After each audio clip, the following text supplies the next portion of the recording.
Château Rouge, aujourd'hui, vous allez voir des petits ateliers tenus par des jeunes africains. Mais indépendamment de nos nationalités, il y a Mazalais qui est en bas, qui est burkinabé, il y a des centrafricains, il y a des Sénégalais, il y a des Maliens, il y a tout.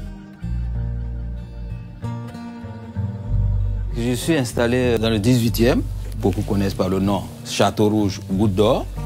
J'ai vraiment choisi ce quartier déjà parce que c'est un quartier où on trouve tout.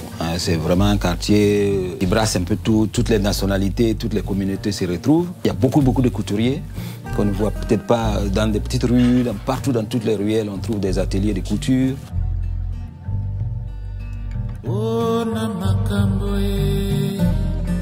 Ça ne m'intéresserait pas de quitter je veux dire, ma boutique pour aller ailleurs. On aime le quartier, Goutte d'Or, et puis on est venu pour aussi participer et développer aussi le quartier. Château Rouge, ce qu'il faut savoir, c'est que c'est le Little Africa à Paris.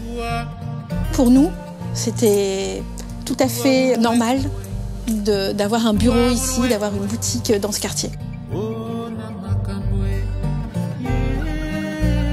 J'ai souvent des clientes qui viennent qui me disent « Oh là là, les vêtements sont magnifiques, la boutique est magnifique, mais qu'est-ce que vous faites dans le 18e arrondissement ?» Mais justement, si on ne s'installe pas dans le 18e arrondissement, le 18e arrondissement restera toujours avec cette espèce de mauvaise réputation qui lui colle au dos depuis des années comme étant un quartier infâme où il ne faut pas mettre les pieds, alors qu'il se passe des belles choses ici.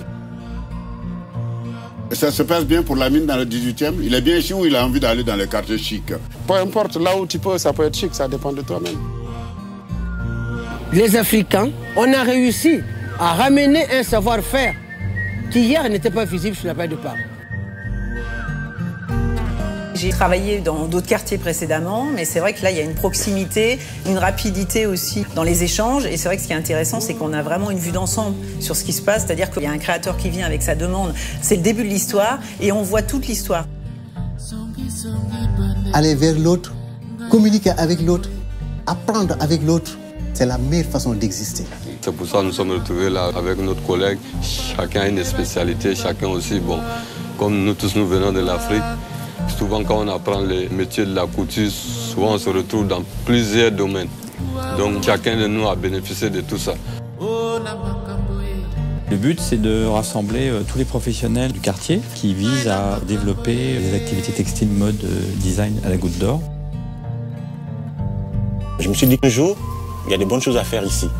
Parce que c'est un quartier quand même qui rassemble quand même pas mal de cultures et des différents personnages. Économiquement, pour se développer, il faut se baser sur la culture.